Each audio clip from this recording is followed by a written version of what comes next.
தமிழக சட்டப்பேரவை கூடியது. ஆளுநர் உரை நிகழ்த்தினார். திமுக வெளிநடப்பு.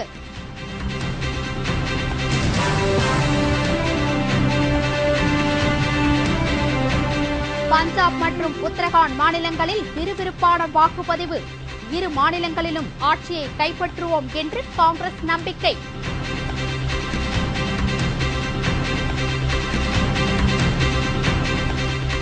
தேசப்பிதா மகாத்மா காந்தியின் 65வது நினைவு தினம். அரசியல் தலைவர்கள் பலரும் மலரஞ்சலி.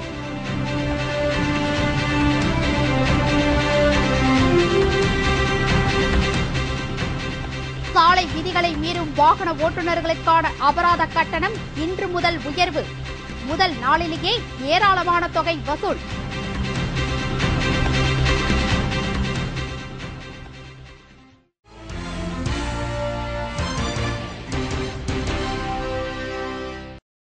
வணக்கம்.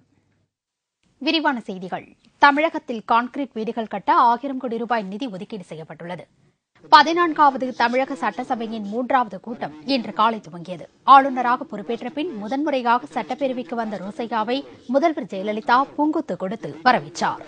அதைத் தொடர்ந்து உரையாற்றிய ஆளுநர் ரோசையா, தமிழகத்தில் கான்கிரீட் வீடுகள் கட்ட 1000 கோடி ரூபாய் நிதி ஒதுக்கீடு செய்யப்படுவதாகவும் கடலூர் மாவட்டத்தில் 1 லட்சம் கான்கிரீட் வீடுகள் கட்டித்தரப்படும் என்றும் தெரிவித்தார். தேமுதிக நிறுவன தலைவரும் தமிழக சட்டமன்ற எதிர்க்கட்சித் தலைவருமான கேப்டன் விஜயகாந்த் உட்பட தேமுதிக சட்டமன்ற உறுப்பினர்கள் அனைவரும் அவை நடவடிக்கைகளில் கலந்து கொண்டனர்.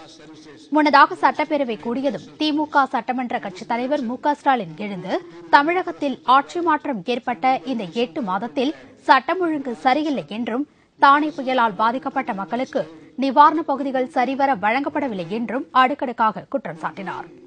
அப்போது ஆளுநர் குறுக்கிட்டு, உங்களுக்கு என்று ஒதுக்கப்பட்ட நேரத்தில் நீங்கள் பேசலாம் என்று தெரிவித்து தனது உரையை தொடங்கினார். இருப்பினும் மு.க.ஸ்டாலின் தனது உரையை நிறுத்தாமல் தொடர்ந்து 3 நிமிடங்கள் படித்தார். பின்னர் அவையில் இருந்து திமுகவினர் வெளிநடப்பு செய்தனர். தானே புயலால் பாதிக்கப்பட்டிருக்கக்கூடிய மாவட்டங்களுக்கு தேவையான அடிப்படையான நிவாரண வசதிகளை, உதவிகளை அதிமுக ஆட்சி முறையாக வழங்கவில்லை. சில கருத்துக்களை எடுத்துச் சொல்லி, அந்த கருத்துக்களின் அடிப்படையில் இன்று கவர்னர் உரையை நாங்கள் புறக்கணித்து வெளிநடப்பு செய்திருக்கிறோம். அதைத் தொடர்ந்து காலை 11:29 மணியளவில் சட்டப்பேரவையின் முதல் நாள் கூட்டம் முடிந்தது. பின்னர் தியாகிகள் தினத்தையொட்டி ராணுவ மைதானத்தில் முதல்வர் ஜெயலலிதா தலைமையில் தீண்டாமை ஒழிப்பு குறித்த உறுதிமொழி ஏற்பு நிகழ்ச்சி நடைபெற்றது. அதைத் தொடர்ந்து வரும் 4ஆம் தேதி வரை தமிழக சட்டப்பேரவை நடைபெறும் என்று சட்டமன்ற அலுவல் ஆய்வுக்குழு அறிவித்துள்ளது. பஞ்சாப் மற்றும் உத்தரகாண்ட் மாநில சட்டப்பேரவை தேர்தலுக்கான வாக்குப்பதிவு பலத்த போலீஸ் பாதுகாப்புடன் தற்போது விறுவிறுப்பாக நடைபெற்று வருகிறது. கடந்த 2 நாட்களுக்கு முன்பு மணிப்பூர் மாநில சட்டமன்ற தேர்தல் முடிவடைந்ததைத் தொடர்ந்து இன்று பஞ்சாப் மற்றும் உத்தரகாண்ட் மாநிலத்தில் சட்டமன்ற தேர்தலுக்கான வாக்குப்பதிவு இன்று காலை 7 மணிக்கு தொடங்கியது. 117 தொகுதிகள் கொண்ட பஞ்சாப் மாநிலத்தில் ஒரே கட்டமாக தேர்தல் நடைபெற்று வருகிறது. அமிர்தசரஸ் நகரில் அமைக்கப்பட்டுள்ள தேர்தல் மையத்தில் வாக்காளர்கள் தங்கள் அடையாள அட்டையுடன் நீண்ட வரிசையில் நின்று ஆர்வமுடன் வாக்களித்து வருகின்றனர். ਜੇ ਅਸੀਂ ਆਪਣੇ ਫਰਜ਼ਾਂ ਦੀ ਗੱਲ ਕਰਦੇ ਹਾਂ ਤੇ ਇਹ ਸਾਡਾ ਪਹਿਲਾ ਹੱਕ ਹੈ ਕਿ ਅਸੀਂ ਆਪਣਾ ਵੋਟ ਜਿਹੜਾ ਹੈ ਉਹ ਜ਼ਰੂਰ ਕਾਸਟ ਕਰੀਏ। ਅਸੀਂ ਕਿਸੇ ਪਾਰਟੀ ਨੂੰ ਨਹੀਂ, ਅਸੀਂ ਆਪਣੀ ਨੇਸ਼ਨ ਨੂੰ ਵੋਟ ਕਰ ਰਹੇ ਹਾਂ, because we are going to build the nation, we are the nation builder, so ਅਸੀਂ ਆਪਣਾ ਵੋਟ ਜ਼ਰੂਰ ਪੋਲ ਕਰਨਾ। பஞ்சாப் மாநிலத்தில் வெற்றி பெறுவோம் என்ற நம்பிக்கையில் காங்கிரஸ் கட்சியினர் உற்சாகத்துடன் தேர்தல் பணியில் ஈடுபட்டு வருகின்றனர். அதே நேரத்தில் ஆளும் கூட்டணியான அகாலிதளம், பாஜக கூட்டணியினர் சற்று துவண்ட நிலையில் உள்ளனர். இதேபோல் 70 சட்டமன்ற தொகுதிகள் கொண்ட உத்தரகாண்ட் மாநிலத்திலும் இன்று வாக்குப்பதிவு அமைதியான முறையில் நடைபெற்று வருகிறது. அங்குள்ள டேராடூன் நகரில் அமைக்கப்பட்டுள்ள வாக்குச்சாவடியில் அம்மாநில முன்னாள் முதலமைச்சர் ரமேஷ் பொக்கியால் வாக்களித்தார். அதன் பின்னர் செய்தியாளர்களிடம் பேசிய அவர், உத்தரகாண்ட் மாநிலத்தில் பாஜக அதிக இடங்களில் வெற்றி பெற்று மீண்டும் ஆட்சியை கைப்பற்றும் என்று நம்பிக்கை தெரிவித்தார். बहुत अच्छा माहौल है और मैं कह सकता हूं कि भारतीय जनता पार्टी के पक्ष में जो आम जन का माहौल है और निश्चित रूप में हमारे प्रत्याशी भारी बहुमत से जीत के आए. நக்சலைட் ஆதிக்கம் நிறைந்த பகுதி என்பதால் பலத்த பாதுகாப்பிற்கு இடையே மக்கள் வாக்களித்து வருகின்றனர். தேர்தலையொட்டி உத்தரகாண்ட் பகுதியில் உள்ள இந்திய நேபாள எல்லையில் சீல் வைக்கப்பட்டுள்ளது. ஏராளமான போலீசார் பாதுகாப்பு பணியில் ஈடுபட்டு வருகின்றனர். இதனிடையே உத்தரகாண்ட் மாநிலம் ஹரித்வாரில் போலீசார் நடத்திய அதிரடி சோதனையில் ஒரு நபரிடம் இருந்து 2 லட்சம் ரூபாய் பணமும் கள்ள ஓட்டு போட எடுத்து சென்ற 31 போலி வாக்காளர் அடையாள அட்டைகளும் பறிமுதல் செய்யப்பட்டது. ये एक युवक है जिसका नाम कपिल सन ऑफ केवल राम है और ये अपने को नागल सहारनपुर का रहने वाला बता रहा है और बता रहा है कि इसकी किताबों की दुकान है. इसके पास से करीब 2.25 लाख रुपए नकदी और तकरीबन 31 वोटर आईडी कार्ड और वोटर स्लिप प्राप्त हुई हैं. इस संदर्भ में हमने जो संबंधित आरओ हैं उनको भी सूचित कर दिया है, इनकम टैक्स के अधिकारियों को सूचित कर दिया है और इससे इस बारे में छानबीन की जा रही है. தேசப்பிதா மகாத்மா காந்தியின் 65வது நினைவு நாள் இன்று நாடு முழுவதும் அனுசரிக்கப்பட்டது. மகாத்மா காந்தியின் நினைவு தினம் இன்று தியாகிகள் தினமாக கடைபிடிக்கப்படுகிறது. அதன்படி புதுடெல்லி ராஜ்காட்டில் உள்ள மகாத்மா காந்தி நினைவிடத்தில் குடியரசுத் தலைவர் பிரதீபா பாட்டீல், பிரதமர் மன்மோகன் சிங் உட்பட பல்வேறு அமைச்சர்கள் மலரஞ்சலி செலுத்தினர். அதைத் தொடர்ந்து மகாத்மா காந்தியின் தியாகத்தையும் சேவையையும் நினைவுபடுத்தும் வகையில் 2 நிமிடம் மௌன அஞ்சலி செலுத்தப்பட்டது. இதேபோல் சென்னை மெரினா கடற்கரையில் உள்ள மகாத்மா காந்தியின் சிலை அமைந்துள்ள இடத்தில் அவரின் திருவுருவப் படத்திற்கு தமிழக ஆளுநர் ரோசையா, முதல்வர் ஜெயலலிதா மற்றும் அமைச்சர்கள் பலரும் மலர்தூவி மரியாதை செலுத்தினார்கள். சென்னை கோயம்பேட்டில் உள்ள தேமுதிக தலைமைக் கழகத்தில் கட்சியின் நிறுவன தலைவர் கேப்டன் விஜயகாந்த் மகாத்மா காந்தியின் உருவப்படத்திற்கு மலர்தூவி மரியாதை செலுத்தினார். இந்நிகழ்ச்சியில் தென்சென்னை மாவட்ட செயலாளர் VN ராஜன், மத்திய சென்னை மாவட்ட செயலாளர் செந்தாமரை கண்ணன், வடசென்னை மாவட்ட செயலாளர் யுவராஜ் உள்ளிட்ட கழக நிர்வாகிகள் கலந்து கொண்டனர். இதேபோல் நாடு முழுவதும் தேசப்பிதா மகாத்மா காந்தியின் 65ஆம் ஆண்டு நினைவு நாள் அனுசரிக்கப்பட்டு வருகிறது. சென்னையில் விதிகளை மீறும் வாகன ஓட்டுநர்களுக்கு விதிக்கப்படும் ஸ்பாட் ஃபைன் எனப்படும் உடனடியான அபராத கட்டணம் இன்று முதல் 2 மடங்காக உயர்த்தப்பட்டுள்ளது. போக்குவரத்து விதிமுறைகளை மீறும் வாகன ஓட்டுநர்களுக்கு உடனடியாக விதிக்கப்படும் அபராத தொகை சட்டத்தை தமிழக அரசு அண்மையில் திருத்தியமைத்தது. அதன்படி அபாயகரமான வேகத்தில் வாகனம் ஓட்டுபவர்களுக்கு முதல் முறை 1000 ரூபாயும், இரண்டாவது முறை 2000 ரூபாயும் அபராத தொகையாக இன்று முதல் வசூலிக்கப்படுகிறது. பதிவு எண் இல்லாமல் வாகனங்களை ஓட்டினால் முதல் தடவை 2500 ரூபாயும், இரண்டாவது தடவை பிடிபட்டால் 5000 ரூபாயும் அபராதம் வசூலிக்கப்படுகிறது. இருசக்கர வாகனத்தில் ஒரே நேரத்தில் 3 பேர் பயணம் செய்தால் 100 ரூபாய் அபராதமும், ஹெல்மெட் அணியாமல் வாகனம் ஓட்டுபவர்களுக்கு முதல் முறை 100 ரூபாயும், இரண்டாவது முறை 300 ரூபாயாகவும் அபராதம் வசூலிக்கப்படுகிறது. இன்சூரன்ஸ் இல்லாமல் இயக்கப்படும் இருசக்கர வாகனங்களுக்கு முதல் முறை 500 ரூபாயும், இரண்டாவது முறை 1000 ரூபாயும் வசூலிக்கப்படுகிறது. இந்த சட்டம் இன்று முதல் அமலுக்கு வந்ததை அடுத்து சென்னையின் முக்கிய இடங்களில் போக்குவரத்துத்துறை அதிகாரிகள் வாகன சோதனையில் ஈடுபட்டு வருகின்றனர். விதிமுறைகள் மீறும் வாகன ஓட்டுநர்களிடமிருந்து அபராத தொகை வசூலித்து வருகின்றனர். பீகார் மாநிலத்தில் வேலை நிறுத்தத்தில் ஈடுபடும் டாக்டர்களின் கைகள் வெட்டப்படும் என்று அந்த மாநில சுகாதாரத்துறை அமைச்சரின் பேச்சுக்கு அங்குள்ள மருத்துவர்கள் கடும் கண்டனம் தெரிவித்துள்ளனர்.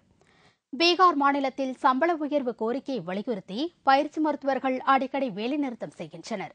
இந்நிலையில் பாட்னா நகரில் சுகாதார விழிப்புணர்வு இயக்கத்தை அந்த மாநில சுகாதாரத்துறை அமைச்சர் அஸ்வினி குமார் சௌபே தொடங்கி வைத்தார்.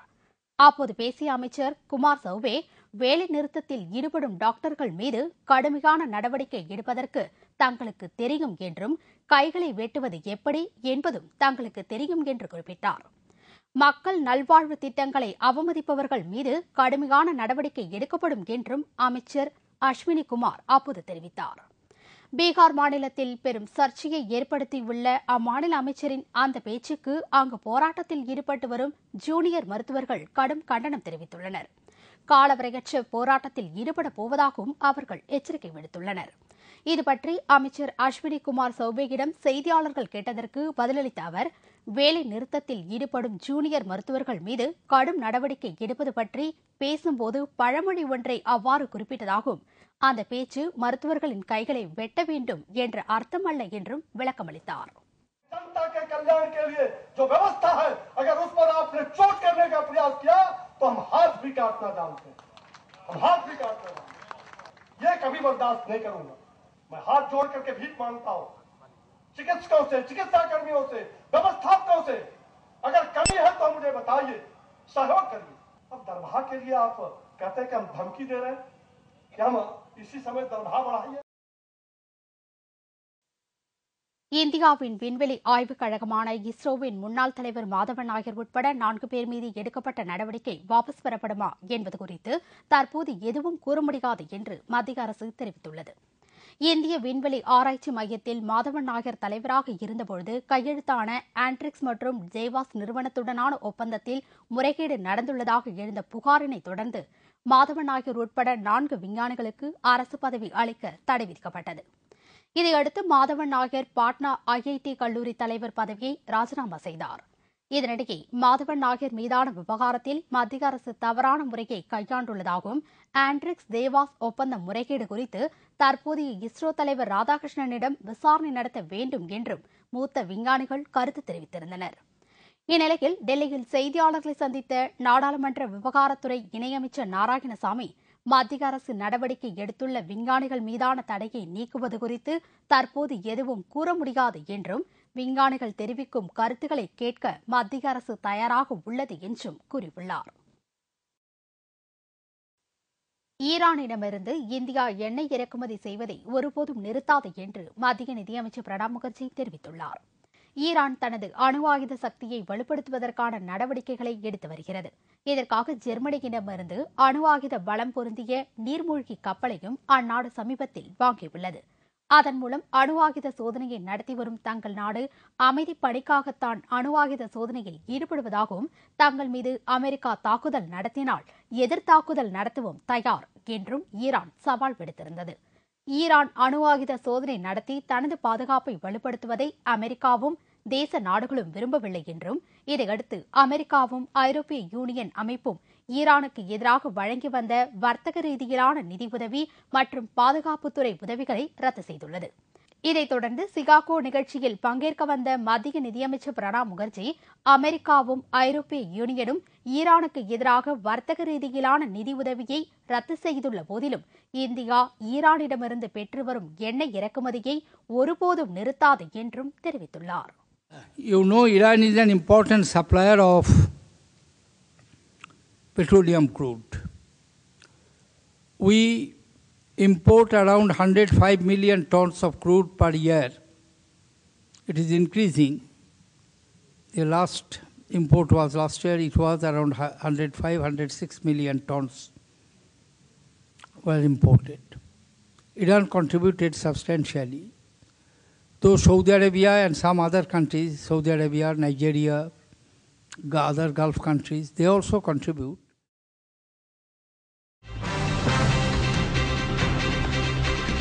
தனது மகனுக்கு திமுக இளைஞர் அணியில் பதவி கேட்கவில்லை, மு.க. அழகிரி மறுப்பு.